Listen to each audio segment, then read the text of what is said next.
Hola a todos y todas, les damos una grata bienvenida a un episodio más de Conexión Mental. Nosotras somos Gabriela Arias y quien les habla, Katy Olivo. Gaby, bienvenida una vez más.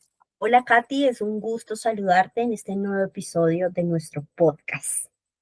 Así es, Gaby, y hoy tenemos un tema muy interesante, común a la hora de las atenciones clínicas y estaremos hablando de ataques de pánico, las generalidades, algunas recomendaciones muy importantes para este tipo de casos y para ello hoy contamos con la compañía de un gran colega.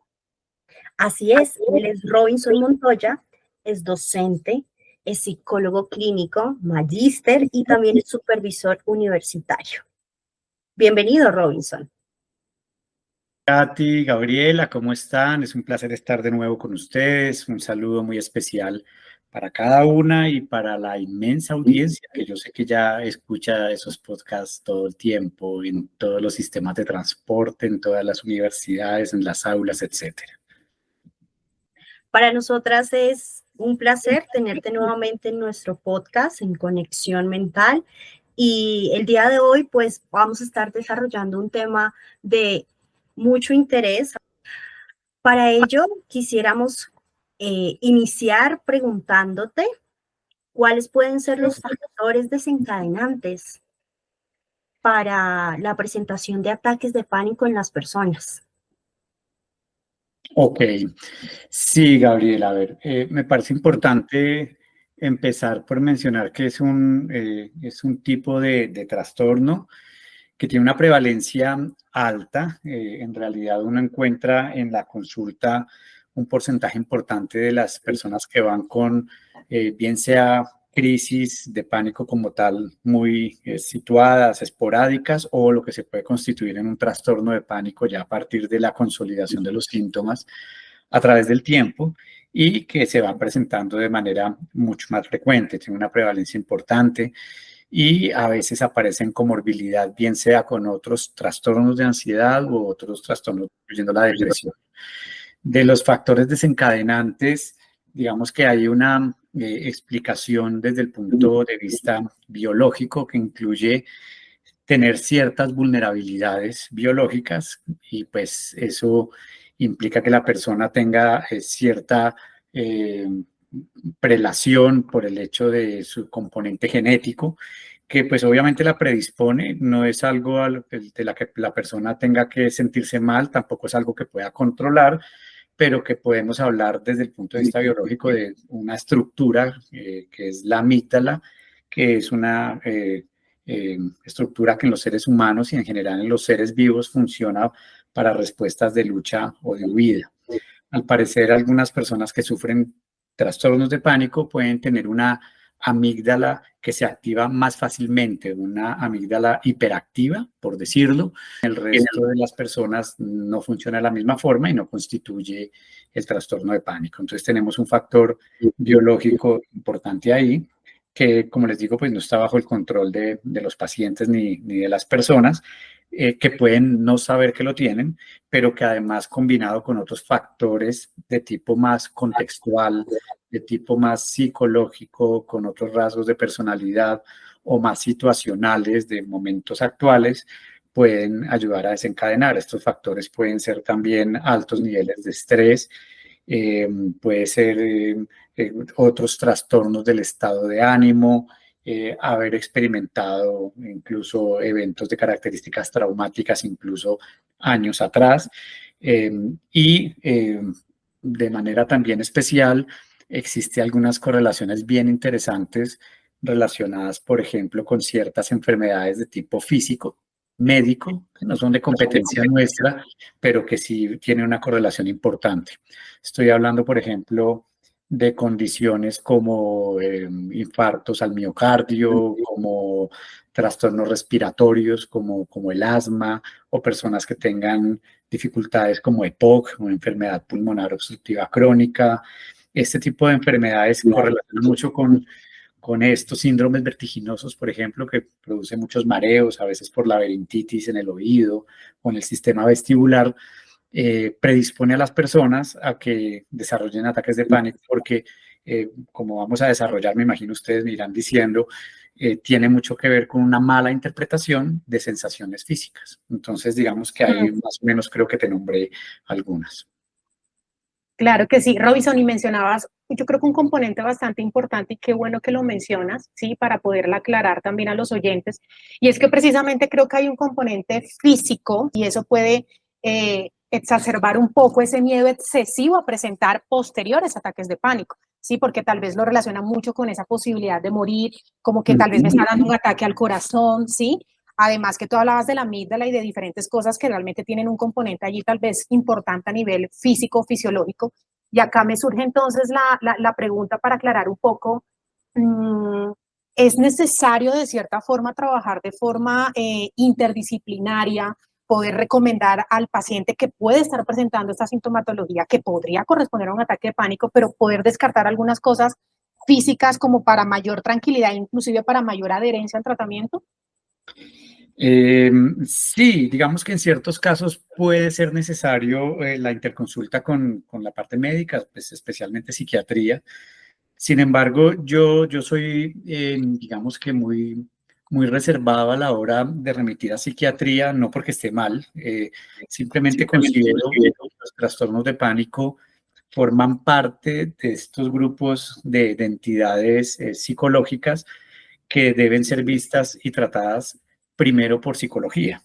Hay unas que deben ser vistas y tratadas primero por psiquiatría, y eso es parte de las limitaciones que deberíamos tener a la hora de abordar ciertas patologías, y es tener claro nuestras limitaciones, pero también cuáles son nuestras prelaciones.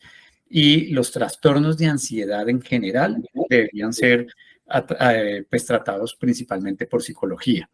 Existen, obviamente, desde el punto de vista biológico, tratamientos impartidos por los psiquiatras con medicamentos. Solo por mencionarlos, pues son algunos antidepresivos que tienen una muy buena función en la parte de los trastornos de ansiedad, y algunos que incluso son como buenos antipánicos. La paroxetina, por ejemplo, que realmente es un inhibidor selectivo de la recaptación de serotonina, un antidepresivo en esencia, tiene muy buenas propiedades antipánico. Entonces, en ciertos trastornos de difícil remisión, incluso con terapia adecuada, con un manejo adecuado, puede ser considerada la opción de que se ayude con el tratamiento psiquiátrico, pero debería ser, como les digo, una segunda opción. La concepción que yo tengo del trastorno de pánico es que es una condición conductual, ni siquiera es que sea una enfermedad realmente. No estoy muy de acuerdo con ese rótulo médico, porque es que realmente el paciente no está enfermo de nada. Simplemente tiene un temor adquirido a unas sensaciones corporales que son normales, sino que el paciente tiene unas interpretaciones catastróficas de esas sensaciones corporales. Entonces, ¿dónde está la enfermedad? Es una condición conductual y es una forma en cómo yo me relaciono con esas sensaciones que son desagradables, sí, pero que no tienen, ni siquiera se le debería llamar síntomas, porque si ahorita lo describimos, las sensaciones que tienen las personas con pánico, pues ninguna son síntomas. Realmente tener taquicardia no es un síntoma, es algo que se puede experimentar cuando se hace ejercicio, cuando se suben escaleras o cuando se tienen relaciones sexuales. Es un aumento de frecuencia cardíaca. La persona interpreta la taquicardia de una forma catastrófica y lo asocia con una consecuencia trágica que generalmente es infarto. Eso es otra cosa. La persona con crisis de pánico no está enferma del corazón. De hecho, son los que se muestran, tienen mejor salud cardíaca, incluso con estudios hechos por cardiología. Entonces, ese me parece un punto interesante para también entrar nosotros a apropiarnos de este tipo de trastornos que deberían ser abordados primero por psicología. Es más, la mayoría de los psiquiatras creo que lo tienen muy presente, y ellos evitan formular y dicen, es mejor que vayas a psicología y trates de manejarlo. Ya si no funciona, pues vemos el tema del medicamento. Hay algo muy interesante que dijiste y que nos aclaraste, y es ese temor o ese miedo excesivo a experimentar Todo esto que tal vez no deberíamos catalogar como sintomatología, sino como expresiones fisiológicas tal vez. ¿Qué tan real es ese miedo? Porque vemos que en muchos pacientes que presentan ataques de pánico es mayor el temor a ese temor real de las veces que realmente han experimentado un ataque de pánico. Claro, Gabriela. Y mira, nosotros que hemos tenido pacientes con crisis de pánico, con ataques de pánico ya de algún tiempo, entendemos que el tema es un tema en donde el paciente realmente padece porque lo que siente es muy real. Y en la medida que va haciendo interpretaciones erróneas y catastróficas de lo que está sintiendo, pues eso va escalando y va subiendo y llega un momento en donde se vuelve muy intolerable para la persona y bastante incapacitante. La complicación máxima de los ataques de pánico es la agorafobia. De hecho, en los manuales diagnósticos y estadísticos se cataloga de forma diferente: trastorno de pánico con agorafobia. Y el agorafobia es una condición supremamente incapacitante que tiene unas consecuencias en áreas de ajuste supremamente importantes. Entonces, la idea es intervenir temprano en el pánico para que no se nos vuelva un pánico con agorafobia. Entonces, cuando me preguntas qué tan fuerte es, pues para ellos es muy fuerte, porque el problema es que ese ciclo de interpretación errada activa más la amígdala y le hace sentir al cerebro que realmente está en una situación peligrosa, aunque no lo esté.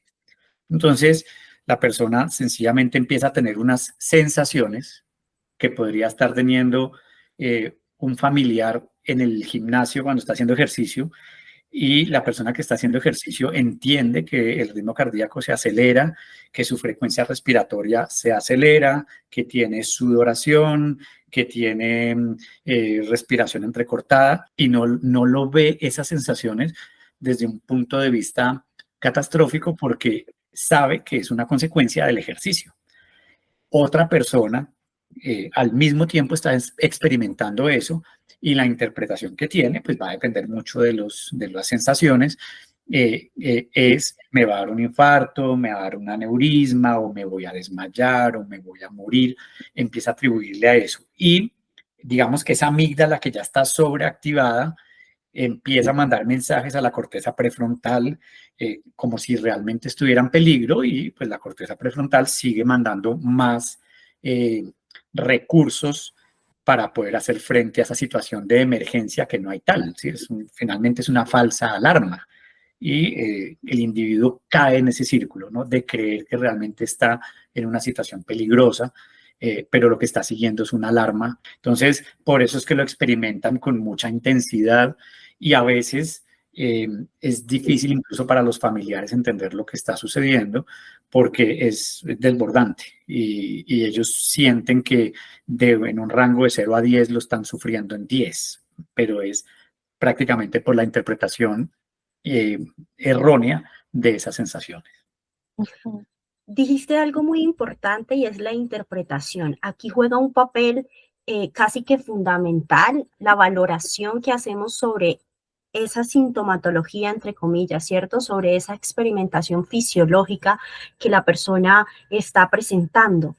¿Qué papel juega precisamente nuestros pensamientos en esta valoración que hacemos de esas sensaciones físicas? Sí, pues imagínate, la persona está tranquila y empieza a tener estas sensaciones que, a ver, yo estoy con un vaso de tinto en este momento hablando con ustedes, y yo puede que hablando con ustedes empiece a sentir algo de taquicardia porque pues estoy hablando, estoy haciendo un esfuerzo, pero además porque estoy consumiendo un estimulante del sistema nervioso que produce taquicardia. ¿Y por qué yo estoy tranquilo? Pues porque yo sé que la taquicardia que puedo tener es debida a lo que estoy haciendo, a la ejecución, a hablar y a tomar tinto. ¿Ves? Para otra persona, ese incremento en el ritmo cardíaco puede ser interpretado de forma errónea y catastrófica como el inicio de un ataque cardíaco. Entonces se angustia más porque dice, me va a infartar, y entonces lo que hace es mandarle a la corteza prefrontal una señal de alarma donde le dice estoy en peligro, y la corteza responde mandando una cantidad de agentes químicos, incluyendo el cortisol, incluyendo la adrenalina, y la adrenalina solita incrementa más el ritmo cardíaco. Y el cortisol incrementa también algunos niveles de otras hormonas que producen también activación, y entonces eso hace que sude más por la descarga de todos estos agentes químicos, estas hormonas, estos neurotransmisores, y va escalando y escalando y escalando. Entonces, obviamente, la parte cognitiva juega un papel fundamental, porque es, digamos, que la que a partir de de una pequeña llama, hace que eso se convierta en un incendio grandísimo por los mensajes que la persona se da, que casi siempre son catastróficos. Y mira que está muy relacionado con el tipo de sensaciones que tiene la persona. Entonces, las personas que tienen pánico con un énfasis muy grande en la parte cardiorrespiratoria, generalmente lo que piensan es me va a dar un infarto o me voy a ahogar. Pero si la persona, porque eso es muy variado, eso, hay que hacer una evaluación muy exhaustiva para poder determinar qué sensaciones tiene cada persona. Pero si la persona, por ejemplo, tiene mareos, sus pensamientos no van a estar por ese lado. Sus pensamientos o sus ideas catastróficas van a estar más relacionados, por ejemplo, con desmayarse, con desmayarse en la calle y quedar vulnerable, ¿sí? O con una sensación de desvanecimiento y que de pronto al caerme me golpeé la cabeza, ¿sí? O con que tengo la respiración entrecortada, entonces puede pensar que va a sufrir un accidente cerebrovascular, no un infarto. ¿Sí? Y también va a depender mucho de esa historia de vida. Su padre falleció de un accidente cerebrovascular. La persona que sufre mareos y que tiene respiración entrecortada y que está sudando, no va a pensar en el infarto, va a pensar en a mí también me va a dar un accidente cerebrovascular. Entonces, mira cómo incluso las sensaciones que tienen otras personas pueden estar trayendo estos pensamientos catastróficos de acuerdo a la historia de aprendizaje de la persona, que dice uno, oiga, esto es muy raro, sí, porque es lo que tiene en su mente, es lo que tiene también en su memoria. Ok, Robinson, has hablado de cosas muy importantes, la historia de aprendizaje, las creencias, creo que juegan un factor muy importante en todo lo que tiene que ver con estas sensaciones y con todos estos cuadros clínicos que se ven en pacientes que sufren de ataque de pánico, pero también mencionaste ahorita, pues precisamente esa fase de evaluación exhaustiva y muy cuidadosa que, pues por supuesto, debe hacerse con un terapeuta con experticia, por ejemplo, como es tu caso, Robinson, pero por mayor seguridad terapéutica, quisiera preguntarte, según tu criterio, ¿consideras que es pertinente que inclusive se puedan descartar, sí, algunas cosas, sí, con cardiología, como por ejemplo con neurología, hablaste tal vez de posibles accidentes cerebrovasculares porque tal vez mi papá le pasó lo mismo, entonces me va a pasar a mí. Entonces ahí tiene una connotación muy grande la creencia y todo lo que estás hablando. Pero por descartar o por seguridad terapéutica, no sabría cómo llamarlo, ¿consideras que es pertinente, sí, descartar este tipo de cosas médicamente hablando? Sí, Katy. Digamos que la sugerencia es, mientras se empieza a abordar el paciente desde el punto de vista psicológico, se puede sugerir que se descarten ciertos componentes orgánicos. Hay una condición muy especial que predispone a la persona a sufrir crisis de pánico, que es el prolapso de válvula mitral, que es una condición cardiológica. Entonces, cuando la persona tiene esa condición, digamos que es mucho más probable que aparezca el trastorno. Y otras que podrían incluir, como te digo, cuadros de asma, cuadros respiratorios y todo esto. Sin embargo, debo ser sincero en que la mayoría de las personas que llegan buscando ayuda por psicología no llegan directamente al psicólogo por primera vez. La mayoría han tenido ya un transcurrir desde otras especialidades. Entonces, ¿qué es lo más común que ocurra? Y por eso lo conecto con el tema de descartar la organicidad, que por lo general ya se ha descartado cuando llegan a nosotros. Te lo explico de esta forma. La persona que tiene una primera crisis de pánico normalmente tiene un inicio repentino, abrupto, ¿sí? Sin especificar algún motivo. Entonces son personas que han estado expuestas a altos niveles de estrés durante muchos meses y de pronto pasa el estrés y digamos que es como si el cuerpo sacara su talonario a pasar la factura y, ok, te excediste en esto, no dormiste, no te alimentaste bien, tome. Y viene una primera crisis. Entonces, la primera crisis, como es sin un detonante evidente o en términos temporales no la tiene tan clara, venga, pero si estuve estresadísima hace 3 meses, ¿por qué me está dando esto ahorita? No lo conecta en términos temporales y es inesperado, entonces para la persona es muy sorpresivo. Y entonces imagínate lo que puede sentir una persona en su cama, porque ni siquiera le tiene que pagar estar en el exterior, en un avión, y en su trabajo, puede estar en su cama viendo una película relajada y empieza a tener estas sensaciones, que son muy fuertes en un periodo de tiempo muy corto, que normalmente va desde los 8 a los 15 minutos, máximo 20. Hay una alteración en la percepción del tiempo de estos pacientes y normalmente lo describen como si fueran horas, pero es por el mismo temor, ¿no? Cuando uno está en situaciones de riesgo, percibe el tiempo de una forma diferente. Y entonces este primer episodio, vamos a suponerlo así, empieza con hiperventilación, con taquicardia, temblor en las manos, sudoración, sensación de vacío en el estómago, dolor de cabeza y mareo. Digamos que eso fue lo que sintió, pero a un nivel muy intenso durante esos minutos. Empieza a pasar y la persona, como no tiene una conexión temporal, estoy tranquila, estoy en un sitio seguro y está mi cuerpo diciéndome que estoy en peligro, que debo luchar contra qué o huir de qué, empieza a decir, algo está pasando conmigo, ¿sí?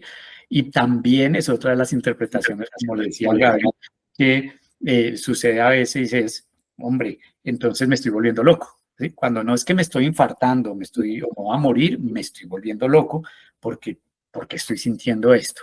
La mayoría de las primeras crisis terminan en una unidad de urgencias, ¿sí? Porque la persona interpreta que tiene un infarto, esta condición. Listo. Llegan a esa unidad de urgencias y lo que deben hacer allá después de que hacen el triage es empezar a descartar a ver qué pasó. Entonces es normal que le manden un poco de exámenes, puede incluir un electroencefalograma, un electrocardiograma, pruebas de sangre, les hacen todo porque la persona dice que se está infartando, todo, el TAC cerebral. Pues. Y aquí es donde yo reafirmo que es que no es una enfermedad porque pues es que nada de eso le va a salir alterado, porque es que no está enferma de nada, ¿ves? Entonces, después de 3, 4 horas de hacerle todo tipo de exámenes, no tiene nada. Esa es la buena noticia. Y la persona no queda contenta, queda desconcertada porque es que lo que sintió fue real, ¿ves? Y entonces, ¿qué fue lo que sentí?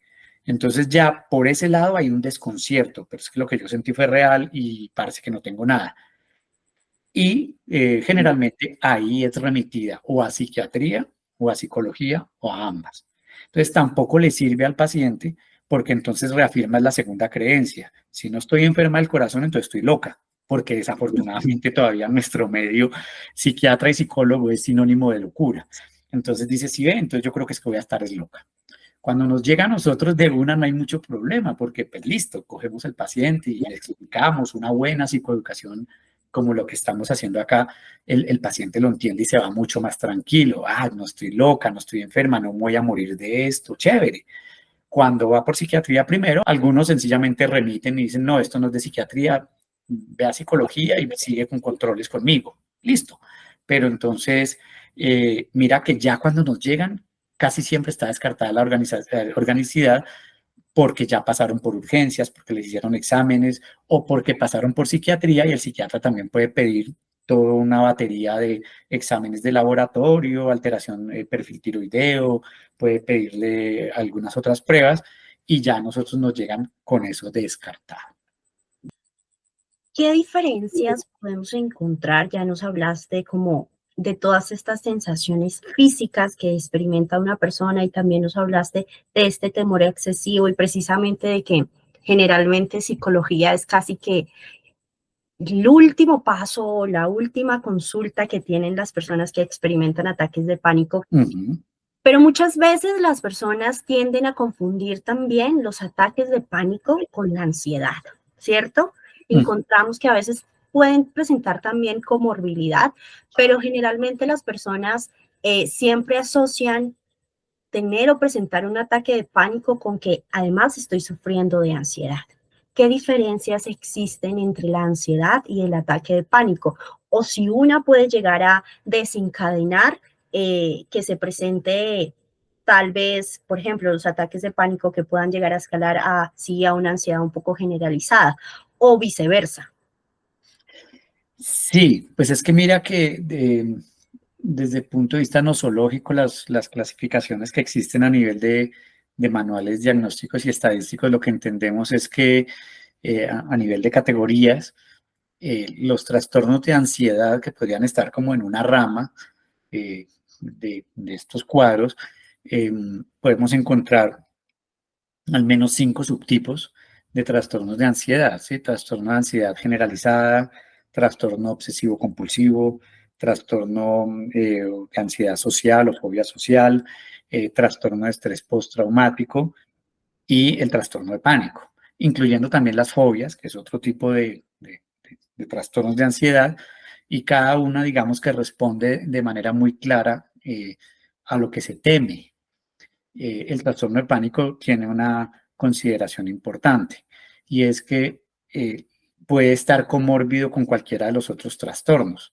¿Me explico? Entonces, en el trastorno de ansiedad, la persona teme en general y se preocupa por el futuro, por lo que pueda pasar en un futuro y todo el tiempo rumia y se preocupa por las cosas del futuro, que la gran mayoría están también sobrevaloradas. La persona de trastorno de ansiedad generalizada puede tener una comorbilidad con un trastorno de pánico si tiene que enfrentar situaciones del futuro o permanece mucho tiempo en incertidumbre, porque no tiene predicción ni control. Entonces pueden aparecer diagnosticadas las dos. Una persona con trastorno obsesivo compulsivo, ¿a qué le teme? A sus propios pensamientos, a que sus obsesiones se cumplan, esos temores que tiene a estar contaminado, a enfermarse, a lo que sea. Entonces, una persona con un trastorno obsesivo compulsivo puede experimentar una crisis de pánico si se tiene que enfrentar, por ejemplo, a una situación de contaminación y no se puede lavar las manos. ¿Ves? La persona con un trastorno de estrés postraumático, ¿a qué le teme? A reexperimentar los síntomas de un evento traumático del pasado. Entonces, si por ejemplo es una persona que sufrió un ataque por un grupo al margen de la ley en el pueblo donde vivía y tuvo que presenciar una situación traumática, puede experimentar una crisis de pánico si se ve expuesto a un evento similar y tener una crisis de pánico y estar en comorbilidad con un estrés postraumático. Una persona con ansiedad social, ¿a qué le tiene miedo? A ser el centro de atención, ¿sí? A mostrar, a que las lámparas estén sobre él, a que todo el mundo lo vea. Entonces, una persona con una fobia social o con un trastorno de ansiedad social puede experimentar una crisis de pánico si en un momento determinado y sin estar preparado tiene que hablar en público. Y entonces termina huyendo y todo esto. Entonces, mira cómo el pánico es casi que transversal, y si lo vemos desde los procesos como transdiagnóstico, no solo a los trastornos de ansiedad, sino también a los trastornos de la otra rama, que es la depresión. Digamos que tocar todo el espectro emocional o afectivo de las personas. En una fobia específica, pues ni hablar, ¿no? Una persona con miedo a volar puede tener una crisis de pánico cuando el avión va despegando, ¿ves? Entonces, puede estar muy presente es como entidad sola o en comorbilidad con otros diagnósticos del eje 1. Ok, Robinson, inclusive ahora que te escuchaba hablando de todo esto, venía a mi cabeza como esas ideas muy hipocondríacas, muy obsesivas incluso también, porque las personas realmente tienen miedo a reexperimentar esas mismas sensaciones e inclusive no sé si esto les podría llevar a desarrollar lo que comúnmente a veces se conoce como esos pensamientos hipocondríacos, ¿no? Sí, claro, imagínate una persona con ese temor de creer que todo el tiempo está enferma de algo, de pronto recibe un diagnóstico, evidentemente, o que todas sus señales le den a entender que tiene una condición muy complicada, pues la persona puede experimentar la crisis de pánico acompañado por el tema de hipocondriasis, que no es del eje 1, realmente es un trastorno de personalidad, pero perfectamente, incluso con con ciertos rasgos de personalidad tiene mucha comorbilidad, de pronto con rasgos de personalidad ansioso también, evitativo, puede que esté en comorbilidad. Entonces, date cuenta que pues lo puede tener cualquier persona. Ahora, no implica que todo el que tenga una crisis de pánico va a desarrollar un trastorno. Todos somos susceptibles a tener algún momento en nuestra vida una crisis de pánico y no necesariamente vamos a desarrollar el trastorno, ¿sí? Y no implica tampoco que todo el que tenga trastorno de pánico va a llegar a tener agorafobia. Entonces, cuando hablabas, Gabriela, también y Katy, de lo del tema de la evaluación, incluye eso, ¿no? ¿Hace cuánto empezó? ¿De qué forma empezó? ¿Cuáles son las sensaciones que está experimentando? ¿Ante qué situaciones? ¿Cuáles son los desencadenantes? ¿Qué hace para sobrevivir esas crisis? Y ahí es donde normalmente vamos a encontrar los factores de mantenimiento, que pues generalmente tienen que ver con estrategias evitativas o de escape. Estas personas ya entenderemos qué es lo que hacen para dejar de sentir el pánico. Pues dejan de hacer ejercicio, por ejemplo, para no tener taquicardia. Pueden afectar toda su vida sexual para no tener que estar expuestas a hiperventilar y a tener taquicardia o a sudar, ¿sí? Pueden dejar de salir, pueden dejar de ir al médico porque qué tal que si me encuentro en lo que yo creo que puedo tener. Bueno, ahí ya vienen todas esas estrategias evitativas y de escape que tienen como función protegerse de esa supuesta amenaza. Para nuestros oyentes que tal vez nos pueden estar escuchando en este momento y puede que en algún momento de su vida hayan experimentado un ataque de pánico o inclusive en la actualidad lo estén experimentando, ¿qué cosas les recomendarías no hacer? Porque es muy interesante lo que acabas de decir. La mayoría de las personas lo que hace es escapar o evitar situaciones en las que posiblemente podría llegar a experimentar esas sensaciones fisiológicas. Y vemos que a la larga resulta ser perjudicial porque incrementa ese miedo excesivo, ese temor a no presentarlo, ¿cierto? Entonces, si alguno de nuestros oyentes en este momento puede estar experimentando o ha llegado a experimentar ataques de pánico, ¿qué les podrías decir? ¿Qué no deberían hacer? ¿Qué podrían o qué estrategias podrían utilizar si están presentándolos? Vale. Estimado oyente, usted que me está escuchando, mi primera recomendación de corazón es vaya al psicólogo. Y abro un paréntesis acá, ¿sí?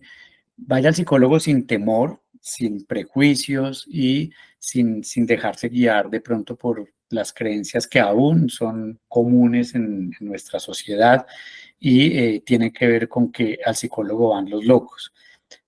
La condición que usted padece, estimado paciente, no es una condición de locura. De hecho, ni siquiera es una enfermedad. Es una condición conductual, en donde su cerebro, sin quererlo, y no porque esté dañado, lo está engañando. Le está diciendo, está en peligro cuando realmente no lo está. El psicólogo, con un entrenamiento adecuado, le puede explicar qué es lo que pasa, lo puede guiar y le puede mostrar cómo es un problema perfectamente llevadero, que usted puede evolucionar, y no voy a hablar de cura porque, insisto, para mí no es una enfermedad. Usted puede volver a vivir su vida normalmente, aprendiendo a entender lo que le pasa y obviamente con otras estrategias de intervención que han mostrado que tienen muy buena evidencia. Entonces, mi primera recomendación, Gaby, para estas personas es vayan sin temor al psicólogo a través de su sistema de salud, a través del acompañamiento que pueden tener las facultades de psicología de las universidades, que son servicios muy buenos, económicos, ¿sí? O de su psicólogo de cabecera para las personas que lo tienen. La segunda recomendación que yo haría tiene que ver con que no vayan a buscar a Google lo que podría explicarles mucho mejor su psicólogo, porque en Google la información puede ser muy exhaustiva, pero puede que no tenga un adecuado filtro en cuanto a la validez de la información y la evidencia y la seriedad que amerita el tema.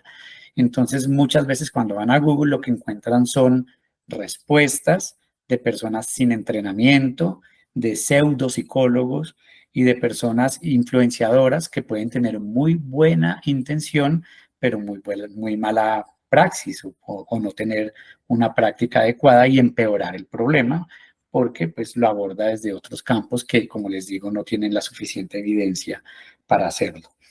Y la tercera recomendación, que incluso en clase normalmente lo digo mucho, es, señor oyente, ya que me está escuchando y usted está sintiendo y atravesado por esta situación, de pánico nadie se muere. No existen muertos en medicina legal en donde se le pueda poner un rótulo y que se le pueda decir, esta persona falleció de pánico, porque es una condición conductual, nuevamente repito. Entonces, de eso no se va a morir. Cuando uno entiende que de algo que cree que se va a morir, se le asegura que no se va a morir, entonces ya va a asumirlo de una forma más tranquila y puede apropiarse del tema entendiendo que todo lo que sube baja y la ansiedad es igual. La ansiedad va a subir hasta un pico y después irremediablemente, sin que usted haga nada, va a empezar a bajar. Entonces, miren que a veces la clave no es qué hago, sino no haga nada. No haga nada porque pues esa ansiedad que va a subir va a volver a bajar. No existe un cuerpo que aguante y aguante ansiedad todo el tiempo, sino que simplemente lo dejo estar ahí, le permito que esté ahí y que ella vaya bajando sin necesidad de utilizar estrategias evitativas o de escape. Es decir, no tiene que salir corriendo por urgencias, no tiene que tomarse un medicamento, puede ayudarse con algunas de técnicas que se sugieren también desde psicología, respirar, de pronto meter la cara, el rostro en agua fría con hielo, ayuda a que se desactive un poco. Pero el resto, si usted incluso no hiciera nada de eso y se quedara sentado, se daría cuenta que a los pocos minutos la ansiedad baja. Entonces, yo diría que para empezar, les daría esas 3 recomendaciones, Gabriel. Muchas gracias, Robinson. Muy claras, muy precisas y totalmente de acuerdo con ellas. Mencionaste ahorita, y lo has mencionado durante toda tu intervención, de que la especialidad más recomendada, por supuesto, para trabajar este tipo de casos es desde la psicología clínica, psicoterapia basada en evidencia. Pero pues me gustaría que hablaras un poquito, no solamente para los psicólogos que nos escuchan, porque sabemos que tenemos muchos oyentes psicólogos, sino también para aquellos usuarios que tal vez nos escuchan y se han sentido familiarizados con este tipo de sensaciones. Tal vez a la hora de buscar un especialista, hombre, ¿cuál es ese tipo de abordaje que tal vez es más efectivo, que está más basado en la evidencia para tratar estos casos de ataques de pánico? Muy bien, Carly. Sí, mira, indispensable que sea psicólogo, clínico, preferiblemente que tenga estudios, si no los tienen el problema, hay psicólogos sin estudios de posgrado que manejan muy bien el tema, pero sí es bueno preguntarles si tiene experiencia en el manejo del trastorno de pánico. Preferiblemente que tenga alguna especialización en trastornos afectivos, emocionales o maestría en psicología clínica. Pero como les digo, muchos psicólogos con el pregrado están capacitados para abordar el tema. El enfoque que tiene mejor evidencia a su favor, digamos que validado incluso por la división 12 de la APA, que es la división que se encarga de reunir las psicoterapias basadas en evidencia o con apoyo empírico, es la terapia cognitivo-conductual. Últimamente ha ganado mucha fuerza las terapias contextuales, pero sigue siendo la terapia cognitivo-conductual la que mejor evidencia a favor tiene. Y dentro de la terapia cognitivo-conductual, la técnica que más se recomienda y que también mejor apoyo empírico tiene es la de la exposición interoceptiva, que básicamente consiste en una serie de ejercicios que están diseñados para exponer al paciente a las sensaciones corporales que esa persona tiene, que se asemejan con lo que experimenta la persona en sus crisis, pero hacerlo en un ambiente controlado, en terapia y por un tiempo determinado. Entonces, básicamente, cuando hablamos de exposición, hablamos de una técnica, como les digo, muy validada, en donde la persona en sesión experimenta sensaciones similares o muy parecidas, iguales prácticamente a las que siente cuando tiene la crisis. Y estamos partiendo del hecho de que estamos enfrentando a la persona y no le permitimos huir. Entonces diseñamos unos ejercicios en su mayoría muy cortos, la mayoría no suele pasar de los 2 minutos, el minuto y medio, permitimos que el paciente enfrente esa sensación que teme para que se dé cuenta, por ejemplo, que haya una violación de expectativas, que evidentemente pues no se infartó, ¿sí? O que evidentemente no se desmayó. Yo normalmente recomiendo que el terapeuta acompañe también los ejercicios, porque a través del modelamiento también se puede mostrar al paciente que no corre ningún peligro. Entonces, el paciente se enfrenta a esas sensaciones desagradables, veo a mi terapeuta que está haciendo lo mismo, sentimos lo mismo y nos estamos dando cuenta que obviamente las sensaciones son desagradables. No le gustan a usted, no me gustan a mí, pero no son dañinas, no son peligrosas en sí mismas, no van a causar ninguna alteración ni ningún problema. Y la idea es que se haga el entrenamiento, el modelamiento por parte del terapeuta en consulta y que de ahí en adelante el paciente la siga practicando todos los días en su casa, ojalá 2, 3 veces al día, que son ejercicios, como les digo, hay ejercicios de hiperventilación de 30 segundos, no demora más. Entonces las tareas de casa pueden durar 3 minutos en total con todos los ejercicios y el paciente, lejos de evitar o estar escapando de situaciones, se está enfrentando y esa es la forma como se debilitan todos los miedos. Es increíble que a esta altura todavía podamos encontrar terapias para la ansiedad que no incluyan alguna parte de exposición en sus componentes, siendo que es realmente el pilar fundamental para trabajar ansiedad, exponer al paciente. Bueno, Robinson, ha sido muy interesante todo lo que nos has comentado y a mí me gustaría resaltarles a nuestros oyentes, como siempre les decimos que si bien damos explicaciones, algunas recomendaciones también, este podcast es psicoeducativo y no reemplaza ir a terapia, como tú lo decías. El primer paso, la primera recomendación que nos dabas es vayan a terapia, vayan con un experto. Entonces, siento que es importante recalcarles esto. Si bien tú nos hablas de estrategias que funcionen, que tienen evidencia científica, es importante que sepan que sin el acompañamiento de una persona que esté debidamente formada, pues no, no es bueno que nos pongamos a hacer este tipo de exposiciones tal vez en casa solo, ¿cierto? Para terminar, nos gustaría preguntarte, precisamente cuáles serían esas recomendaciones finales que podrías darnos desde tu experiencia como psicólogo, desde tu experiencia trabajando con ataques de pánico. Sí, Gabriela, pues digamos que una recomendación sería para las personas, lo haría como personas que han experimentado, que están experimentando y que nos están escuchando en este momento y que sienten que se identifican con el tema que estamos abordando hoy.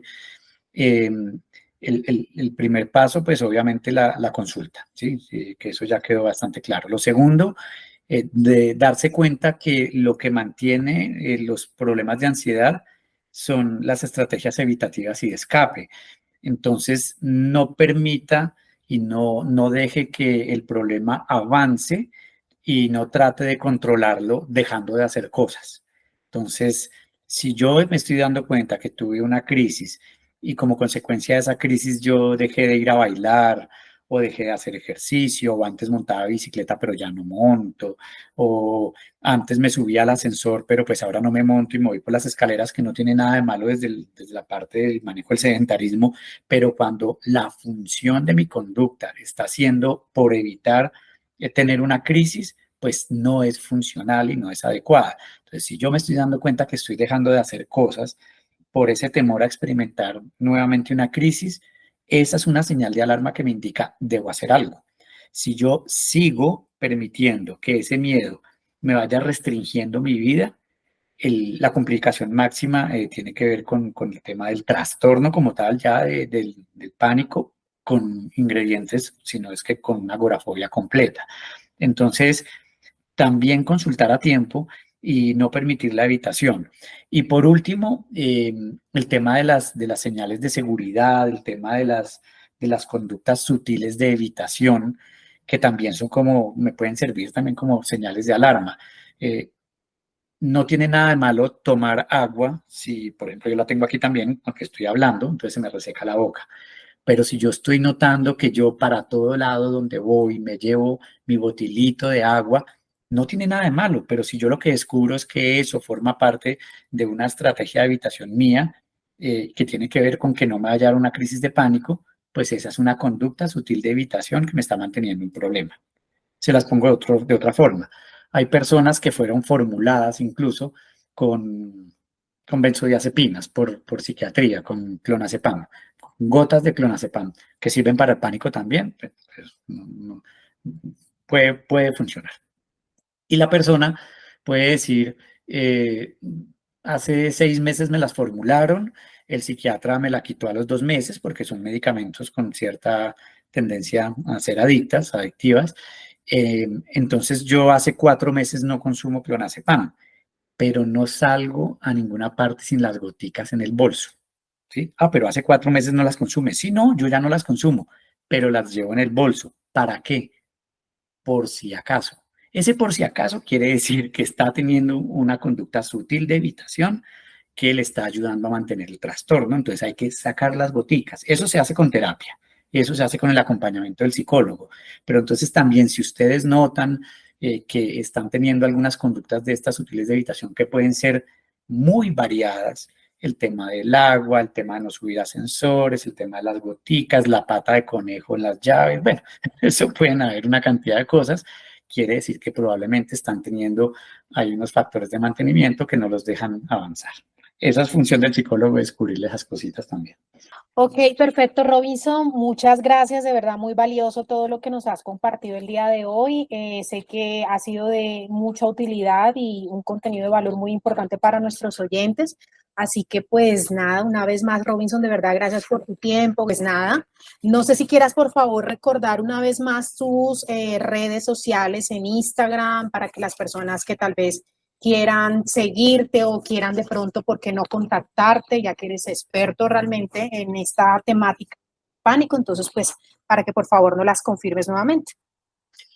Gracias, Katy. Antes de darlo, te agradezco mucho a ti y mucho también a Gabriela por invitarme y tenerme en cuenta en estos espacios que para mí son también muy agradables, muy enriquecedores. Entonces, pues, gracias de antemano. Nada, mis redes sociales a mí me encuentran como R-Montoya C en Instagram y también me encuentran en Límbico, que es como el centro de psicología donde también estoy. Limbi, la primera I es con y.ico, limb.ico. Está como rarito el nombre, pero bueno, ahí yo creo que lo encuentran. Esas serían, yo creo que por ahí me pueden encontrar cualquier inquietud, cualquier cosa, con mucho gusto. Bueno, queremos finalizar dándote una vez más las gracias y diciéndole a nuestros oyentes que esta temporada hemos tocado temas que se han relacionado entre sí, ¿cierto? Queremos que sigan escuchándonos y que estén conectados con lo que se viene, con el próximo episodio de Conexión Mental.